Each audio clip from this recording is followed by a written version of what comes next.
Hello friends, welcome to my YouTube channel. ಇವತ್ತಿನ ವಿಡಿಯೋದಲ್ಲಿ ವಿಜಯಪುರ ಜಿಲ್ಲಾ ಆರೋಗ್ಯ ಮತ್ತು ಕುಟುಂಬ ಕಲ್ಯಾಣ ಇಲಾಖೆಯಲ್ಲಿರುವ ಖಾಲಿ ಇರುವ ಹುದ್ದೆಗಳ ಬಗ್ಗೆ ಮಾಹಿತಿಯನ್ನು ನೋಡೋಣ. ಹುದ್ದೆ ಹೆಸರು ನರ್ಸ್ ಮತ್ತು ಜೂನಿಯರ್ ಲ್ಯಾಬೊರೇಟರಿ ತಂತ್ರಜ್ಞಾನ. ಒಟ್ಟು ಹುದ್ದೆಗಳು 30. ಉದ್ಯೋಗ ಸ್ಥಳ ಕರ್ನಾಟಕದ ವಿಜಯಪುರದಲ್ಲಿ. ವಿದ್ಯಾರ್ಹತೆ: ಅಭ್ಯರ್ಥಿಯು ಯಾವುದೇ ಮಾನ್ಯತಾ ಪಡೆದ ಮಂಡಳಿಯಿಂದ ಅಥವಾ ವಿಶ್ವವಿದ್ಯಾಲಯದಿಂದ 10ನೇ ತರಗತಿ, ಡಿಪ್ಲೊಮಾ, PUC, BSc ಪದವಿಯನ್ನು ಪೂರ್ಣಗೊಳಿಸಿರಬೇಕು. ವಯೋಮಿತಿ: ನೇಮಕಾತಿ ಅಧಿಸೂಚನೆ ಪ್ರಕಾರ ಅಭ್ಯರ್ಥಿಯು ಗರಿಷ್ಠ ವಯಸ್ಸು 45 ವರ್ಷಗಳನ್ನು ಹೊಂದಿರಬೇಕು. ವೇತನ ಶ್ರೇಣಿ: ನೇಮಕಾತಿ ಅಧಿಸೂಚನೆ ಪ್ರಕಾರ ಮಾಸಿಕ ವೇತನವನ್ನು ನಿಗದಿಪಡಿಸಲಾಗಿದೆ. ಅರ್ಜಿ ಶುಲ್ಕ: ಅರ್ಜಿ ಸಲ್ಲಿಸುವ ಅಭ್ಯರ್ಥಿಗಳಿಗೆ ಯಾವುದೇ ಅರ್ಜಿ ಶುಲ್ಕ ಇರುವುದಿಲ್ಲ. ಆಯ್ಕೆ ವಿಧಾನ: ಅಭ್ಯರ್ಥಿಗಳನ್ನು ಸಂದರ್ಶನ ಮೂಲಕ ಆಯ್ಕೆ ಮಾಡಲಾಗುತ್ತದೆ.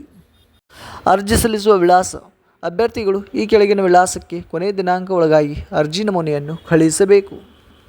ಪ್ರಮುಖ ದಿನಾಂಕಗಳು: ಆಫ್ಲೈನ್ನಲ್ಲಿ ಅರ್ಜಿ ಸಲ್ಲಿಸುವ ಪ್ರಾರಂಭ ದಿನಾಂಕ 25/7/2024.